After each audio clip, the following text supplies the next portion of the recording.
After more than 30 hours of travelling, the NGO Gift of the Givers search and rescue officers have finally arrived in earthquake and tsunami devastated Indonesian island of Palu. More than a week ago, the natural disaster that has left more than 1,600 people dead. Gift of the Givers volunteers are planning to access these areas in a bid to assist survivors. We are now crossing live to Indonesia, where the tragedy struck. We cross to our SABC News reporter Njanji Chauke. Njanji, we do know that the death toll has increased to 1,700 people and there are an expected 5,000 people still missing. What's going on the ground? Yes, Adriana, what I can tell you is that we've just landed here in Palu, the epicenter of the earthquake here in Indonesia, just over an hour ago. It's been a very logistical nightmare to get to this area. As you know, that we left Johannesburg on Wednesday evening.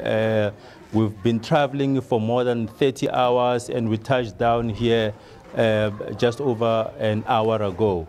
And arriving here, even from the sky, you could see the devastation that has been caused by the earthquake and the ensuing tsunami, the structure of the earth, the destruction, and also the houses that have been devoured by the earth during that natural disaster.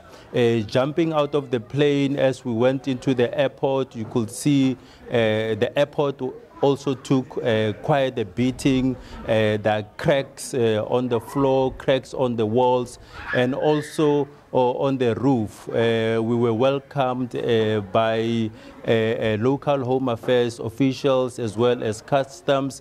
Our passports were taken in and we were registered. And as I speak to you right now, behind me you can see we are busy setting up camp. This is where we will be based, and some of our members of the delegation have gone to meet with the National Disaster Center here, or officials here in Palu, so that we can be given a permission, especially as foreigners, the NGO itself, Gift of the Givers, as well as the media, to be able to go out there where this impact of the earthquake has been felt the most. What I can also tell you is that according to latest reports, we hear that the death toll has gone up to over 1,700. It's estimated that just over 5,000 people have been reported missing. There's two other areas that we are now talking of today. They're saying those areas have not been reached as well. So they're estimating that as much as over 5,000 people have been reported missing. And with us here today, we've got a group of volunteers from South Africa, comprising search and rescue officers from different provinces in South Africa, the fire department, the police, we've got paramedics, we've got doctors, as well as a media delegation made up of 5 journalists from South Africa. We will be giving you the latest as and when we are able to go to the epicenter, to some of the affected areas.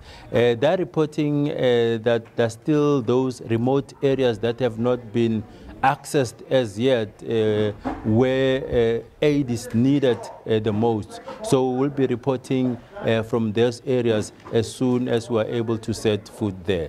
It's back to studio in Johannesburg. Thank you, Njanji. Now, we do know that it's definitely a difficult terrain to maneuver. We know there's been various other earthquakes. You've definitely covered the one in Nepal. How has that compared? Okay, Njanji seems to have lost us there. We'll definitely bring you more on what's happening on the ground as we bring you live and rolling coverage from our reporter who's in Indonesia on the ground in Njanji Chauke. Thanks so much for giving us an update.